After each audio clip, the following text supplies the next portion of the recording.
માંડવ કયો ભા રાણો અને કયો ભા રાજીઓ, માંડવ કયો ભા ભાલાળો ભાણેજ રે દાદાજીનો માંડવો. રાજપૂતની જુવાન દીકરીના ઘેરે ઘેરેથી માગા આવે છે, પણ જેટલા માગા આવે એટલા દીકરી તમામ માગા પાછા ઠેલવી દે છે. એક શ્રીફળ ગયું, બીજું શ્રીફળ ગયું, ત્રીજું શ્રીફળ ગયું, અને દહેક માગા જ્યાં પાછા ગયા અને રાજપૂતાણી દીકરીનું બાવડું પકડીને કીધું, બેટા તું કયા કુળમાં જન્મી છો? જેટલા માગા આવે એટલા માગા તું પાછા ઠેલવી દો છો. તેથી રાજપૂતાણીએ એટલી વાત કરી હતી, રાજપૂત કન્યાએ એટલી વાત કરી હતી કે માં ચૂડો પહેરું ઈણરો કે ઝીણીરી આંખિયા હોય લા. હું એવા ધણીને વરવા માંગુ છું, એવા ધણીને સાથે મારી પાણી ગ્રહણ કરવા માંગુ છું કે ચૂડો પહેરું ઈણરો કે ઝીણીરી આંખિયા હોય લાલ. પછી આધી ઘડી રમ સુહાગણ તોય મારો મનખ્યો બાધો ન્યાલ. ચૂડો પહેરું ઈણરો કે ઝીણીરી આંખિયા હોય લાલ. અને એવું જ એક રાજમાંથી માગું આવ્યું. ઘડિયા તોરણ અને ઘડિયા લગ્ન લખાણા. બાપને ઘરેથી દીકરી વિદાય થઈ અને બરાબર જાન પરણીને ઘરે જાય એ વખતે એમ કહેવાય છે જે ઢોલી ઢોલ વગાડતો હતો એને નવસરો હાર કાઢી અને ઢોલીના હાથમાં આપીને એટલી વાત કરી કે ભાઈ ઢોલી, મારું તારે એક કામ કરવું પડશે. કે શું બોન? તમે તો હજી પરણીને હાલ્યા આવો છો, હજી આ ઉંમરે પગ મૂકો છો. કે એટલા માટે જ હું તને કહું છું કે રાતનો ગજર ભાંગે ને એ વખતે મારા ગઢને રાંગે તારે બૂંબીઓ ઢોલ વગાડવા મંડવાનો. કે ભલે બોન. એ બરાબર એમ કહેવાય છે રાજપૂતે રાજપૂતાણીનો હજી મુખ જોયું નથી અને એ પહેલા તો ગઢની રાંગે રાડી બાંગ ધ્રિજાંગ રાડી બાંગ ધ્રિજાંગ રાડી બાંગ ધ્રિજાંગ રાડી બાંગ ધ્રિજાંગ બૂંબીઓ ઢોલ વાગવા માંડ્યો ભાઈ. પણ હોય વ્રત બાળ કે અંગ જોબન ભર્યો, હોય બળવાન કે સબળ ઘેલો, ગીત મંગળ તણા ગાયને કંઠમાં ભલે હોય વરમાળ. ચોરી ચડેલો પછી હાંક જ્યાં સાંભળે દેશદ્રોહી તણી ભાગમાં લખ્યું ગઈ ને સાહેબું, પંથ અબધૂત ના વીર રજપૂત ને જીવવું તે બધું જેત જેવું.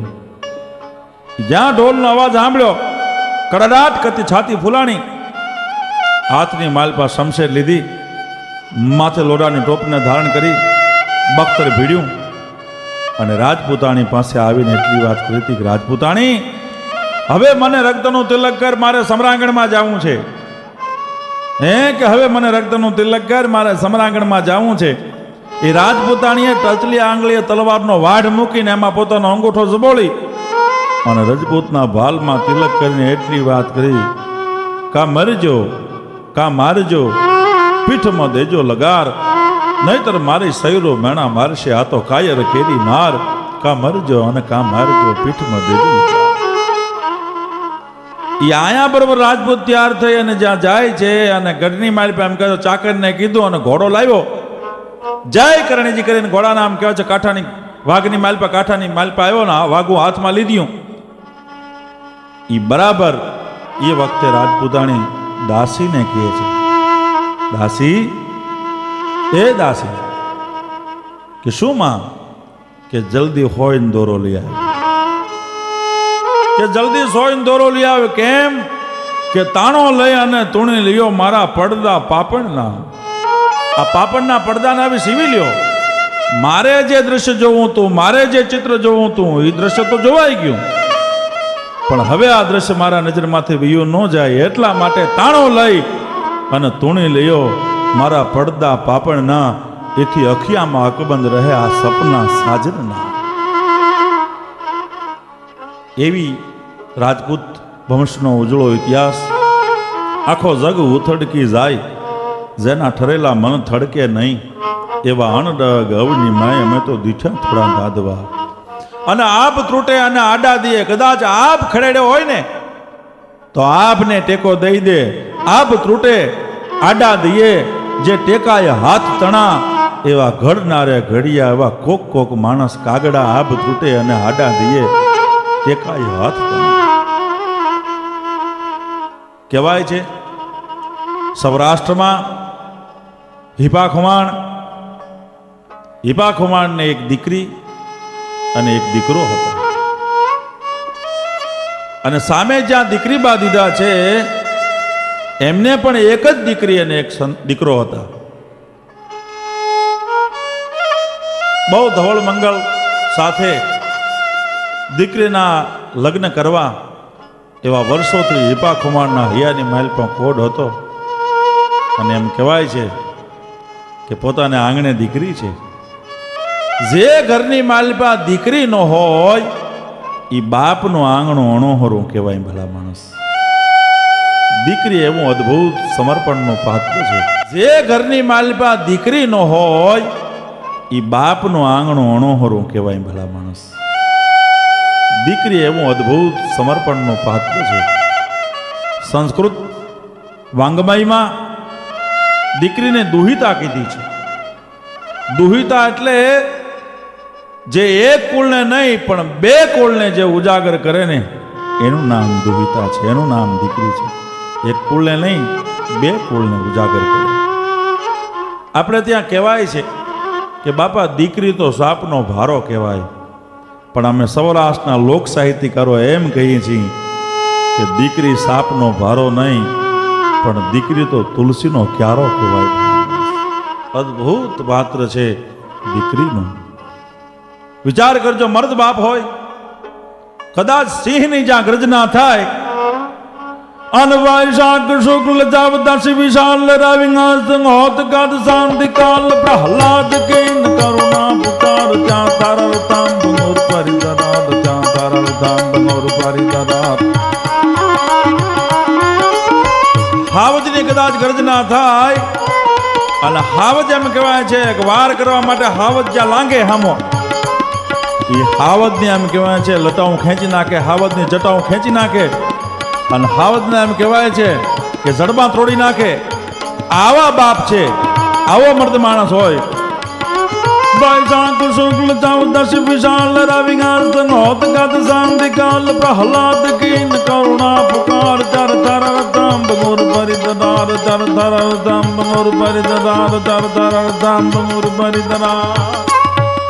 એ હાવજના જડમાં ચીરી નાખે એવા બાપ હોય, પણ એ મર્દ બાપ જ્યારે પોતાની દીકરીને વળાવતો હોય એ વખતે મર્દ કોઈથી રોતો રૂડો ન લાગે.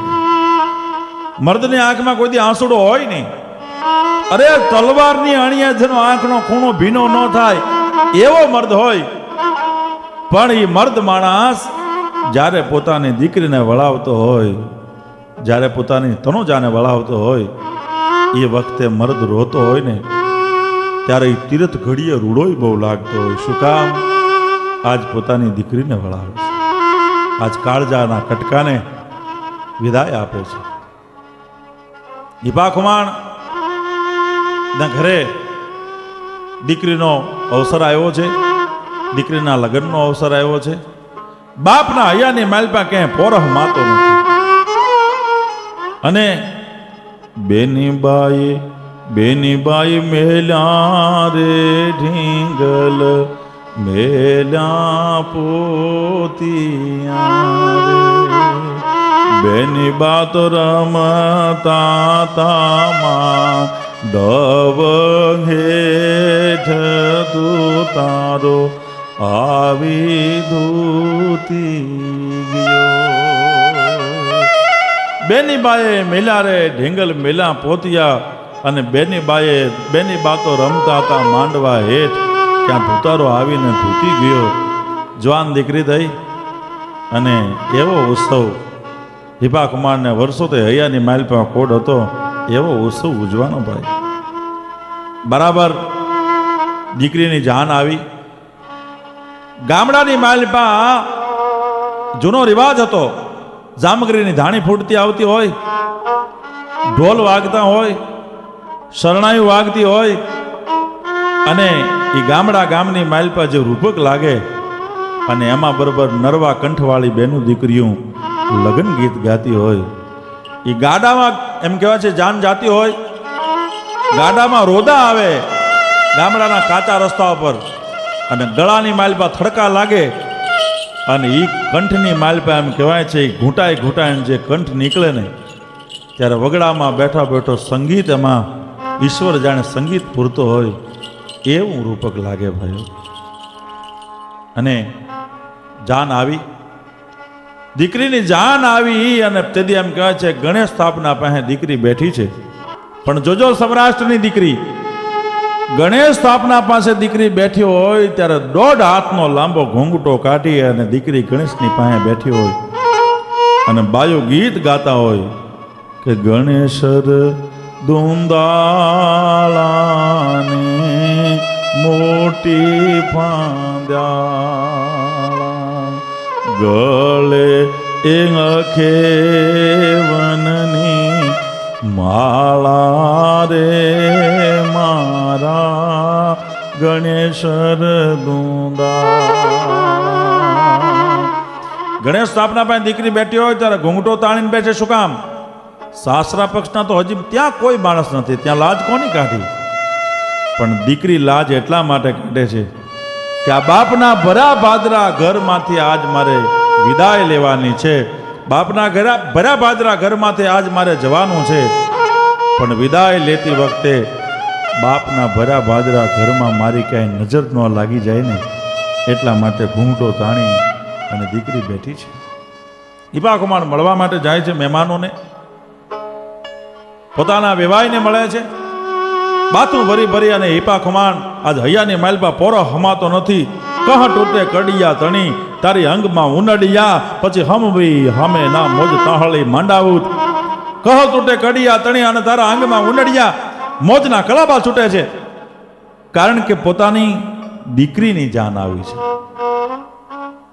5 દીકરાને પરણાવે ને બાપને વૃદ્ધત્વ ન આવે.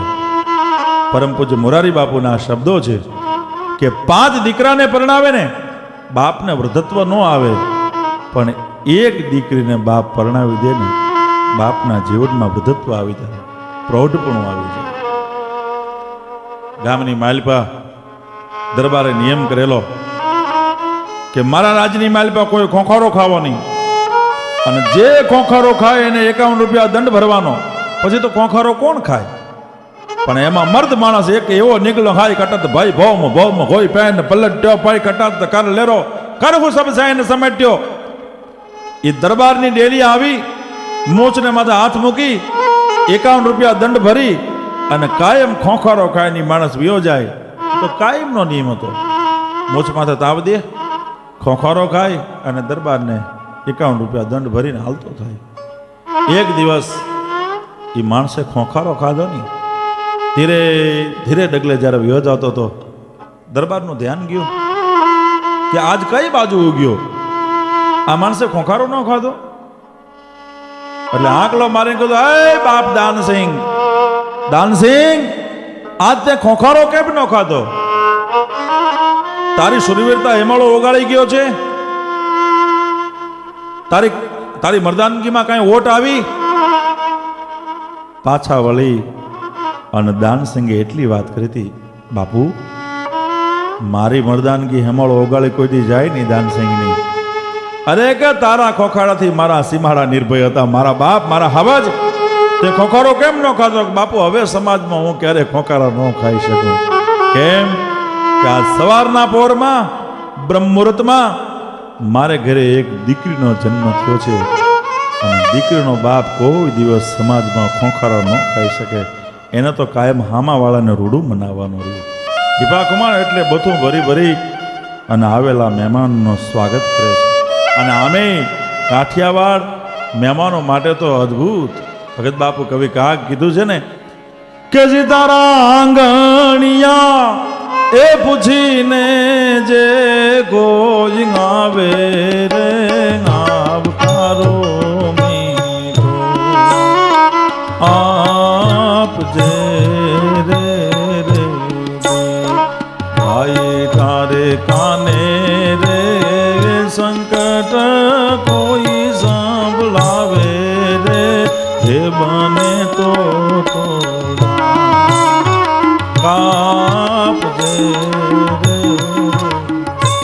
ઈપા કુમાર મહેમાનના જ્યાં સ્વાગત કરે છે એ વખતે ગઢમાંથી કેણ આવ્યું ઝાકરાયો, બાપુ તમને ગઢમાં બોલાવે છે. એ વખતનો સમય કે મહેમાનના સ્વાગત કરવા માટે ગયા અને ગઢમાંથી સંદેશો કોઈ મોકલાય નહીં.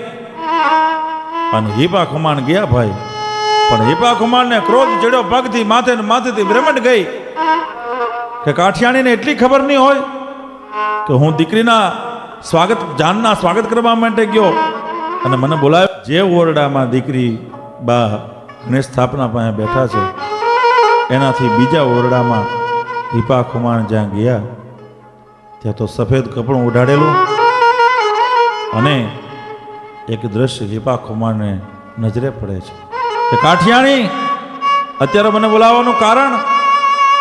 પણ બાપા જ્યારે વાણી વિરામ લે ને, શબ્દો માણસના જ્યારે બોલતા બંધ થાય ને ત્યારે માણસની આંખો વાત કરતી હોય છે. આંખોના ઈશારાથી કાઠિયાણીએ સમજાયું. આમ કરીને આમ જ્યાં સફેદ કપડું માથેથી લે હિપા ખુમાણ, ત્યાં તો એક ના એક દીકરો નું મૂળદું પડ્યું છે. ઓ હિપા ખુમાણ માથે એમ કહે છે, મેરું પાડ જેમ ધડેડ્યો હોય એટલું દુઃખ લાગ્યું. પણ ખોખારો મારી પોતાના કુળગોરને બોલાવે છે, પોતાના પિતરાએ ભાઈને બોલાવે છે. પણ દીકરાના માથે હાથ મૂકીને હિપા ખુમાણે એટલી વાત કરી કે બાપ તે બહુ ઉતાવળ કરી. મારા બાપ, આપણી બેનને મોકલી દીધી હોત ત્યાં સુધી જો ખોટી થયો હોત ને તો હું તારો બાપ હતો. તારા મોતને મલાજો કેટલો રૂડો લગાડવો ને હિપા ખુમાણ જાણતો હતો. પિતરાએ ભાઈને બોલાવે છે, ગોર મહારાજને બોલાવે છે. હિપા ખુમાણે એટલી વાત કરી કે બેનના માંડવા નીચેથી ભાઈની નનામી નીકળે નહીં. એટલે આ પાછલી પછીત છે ને, પછીત તોડી અને તમે શમશાન યાત્રા લઈ જાઓ.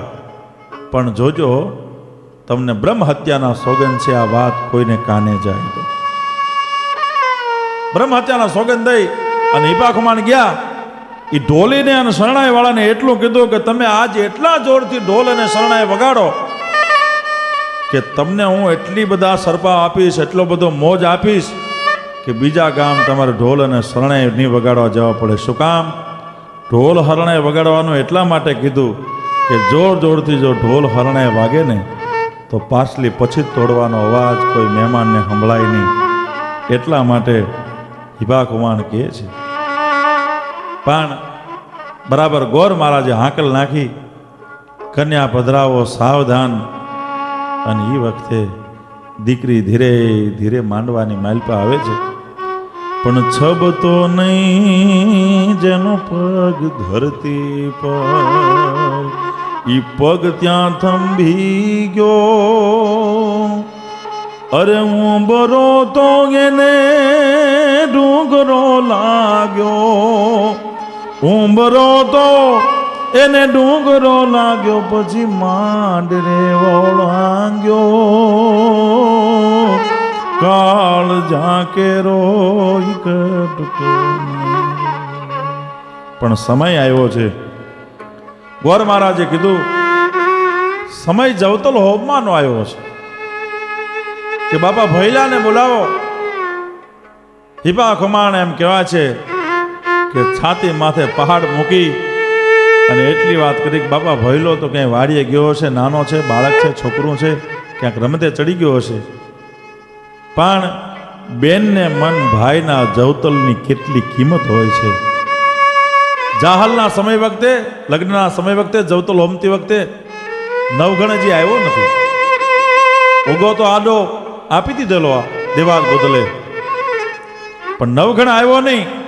એટલે જાહલ દેવાદ બદલના ઘરની થાંભલી પકડી અને જુનાગઢ સામે નજર નાખી અને વીરા ચાંદલીઓ ઉગ્યો ને હરણો હાથમી. ક્યાં લગણ જવું વીરા તારી વાટ મામેળા વેળા વહી જશે.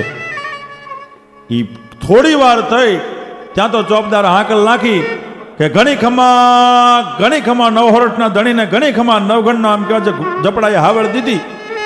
નવગણ આવી ગયો, જાહલના માંડવા નીચે આવી અને નવગણે એટલી વાત કરી, બોલ બેન, કે તો હું તને જુનાગઢનું રાજ આપું, જુનાગઢની ગાદી આપું, અને કે તો હું તને નવગણ માથું આપું. બોલ, તારે જે જોઈએ આપું. તેથી જાહલે એટલી વાત કરી હતી કે બાપ નવઘણ